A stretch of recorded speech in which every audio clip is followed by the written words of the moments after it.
এই জরিপটা আমেরিকার সবচেয়ে প্রভাবশালী যে কয়টি সংস্থা আছে তার একটি হলো আইআরআই। বাংলাদেশের রাজনীতি নিয়ে যারা ধারাবাহিকভাবে কাজ করছে দশকের পর দশক ধরে। আমেরিকান রিপাবলিকান ইনস্টিটিউট আইআরআই এর যে জরিপ বেরিয়েছে তা সায়েন্টিফিক জরিপ, বৈজ্ঞানিক পদ্ধতিতে করা জরিপ। এখন অবধি দেশে যত জরিপ হয়েছে তাদের সবগুলোর মধ্যে বেশ কিছু মিল থাকায় ধরে নেওয়া হচ্ছে যে জরিপগুলো সুষ্ঠু হচ্ছে, কোনো পক্ষপাতিত্ব হচ্ছে না। বলে রাখা ভালো, আমেরিকার এই জরিপটির একটা গুরুত্বপূর্ণ দিক হচ্ছে এটা ২০১৩ সাল থেকে নিয়মিত চলত। একসময় শেখ হাসিনাকে বেশ জনপ্রিয় বলেছিল এই জরিপ, যেটা হাসিনা ফলাও করে প্রচার করত। তবে ২০২৩ সালের পরে এই জরিপও শেখ হাসিনার জনপ্রিয়তায় ব্যাপক ধস নামে, যার প্রভাব পড়েছিল ২০২৪-এও। তো এই জরিপে রাজনৈতিক দলগুলোর কার কি অবস্থা সেটা জানার আগে দেশের বর্তমান পরিস্থিতি নিয়ে কিছুটা আলোচনা করা যাক। জরিপটি বলছে ২০১৯ সাল পর্যন্ত দেশের মানুষ বলতো দেশ সঠিক পথে হাঁটছে। ২০২০ সালের পর থেকে ব্যাপক পতন হয়, মানুষ বলতে শুরু করে তারা ভালো নেই, দেশ খারাপ দিকে হাঁটছে। তবে সম্প্রতি আবার দেশ ভালোভাবে চলছে বলে মনে করেন ৫৩% মানুষ। এখন এদের যারা বলছে দেশ ভালো চলছে তাদের বেশিরভাগই বলছেন তাদের অর্থনৈতিক অবস্থা ভালো হয়েছে, আইন শৃঙ্খলা ভালো হয়েছে, খাদ্যদ্রব্য ভালো বা কম দামে পাওয়া যাচ্ছে। দেশের ৮০% মানুষ দেশের ভবিষ্যৎ নিয়ে আশাবাদী। এটা একটা বিরাট ব্যাপার। দুর্নীতি, আইন শৃঙ্খলা, রাজনৈতিক অস্থিরতা, দ্রব্যমূল্য এবং চাকরির অভাব দেশের সবচাইতে বড় সমস্যা বলে মনে করেন সাধারণ মানুষ। অন্যান্য জরিপেও এই একই কথা আসে নিয়মিত।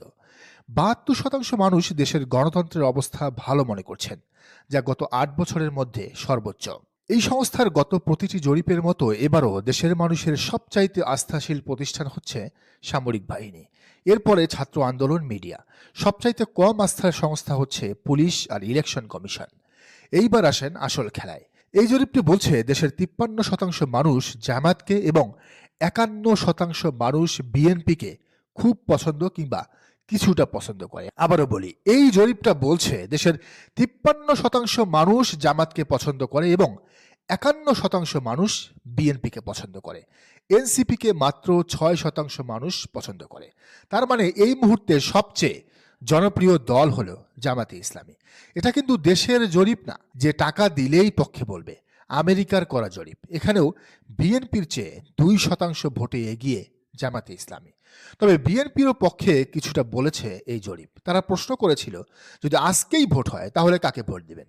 এক্ষেত্রে বিএনপিকে ৩৩% এবং জামাতকে ২৯% মানুষ ভোট দিবেন বলে জানিয়েছেন। তার মানে ব্যবধান কিন্তু খুব বেশি নয়। জরিপটি বলছে আওয়ামী লীগকে এখনও ১১% মানুষ পছন্দ করে এবং ১৪% মানুষ কিছুটা পছন্দ করে। এদিকে ৭% মানুষ এখনও জানেন না তারা কাকে ভোট দিবেন, আর ১১% মানুষ কিছু বলতে চাননি।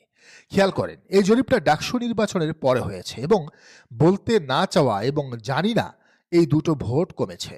বিএনপি নির্বাচনে জয়ী হবে নির্বাচন এই মুহূর্তে হলে, তবে জামাতের গ্যাপ কমেছে। আগে জরিপ করলে বিএনপির ধারের কাছেও থাকতো না জামাতে ইসলামী, কিন্তু এক্ষেত্রে বিএনপিকে অনেকটা ছাড়িয়ে গেছে জামাত। এদিকে জরিপের ফলাফল বলছে নতুন সরকারের কাছে দুর্নীতি দমন এবং আইন শৃঙ্খলা পরিস্থিতি ভালো করা দেশের মানুষের সবচেয়ে বড় দাবি। এরপরে আছে সংস্কার। তাছাড়া ফ্রি ফেয়ার ইলেকশন, দুর্নীতি দমন, তারপরে সরকারি অন্যান্য সংস্কার, এগুলো হচ্ছে সবচাইতে বড় সংস্কার যা মানুষ চায়।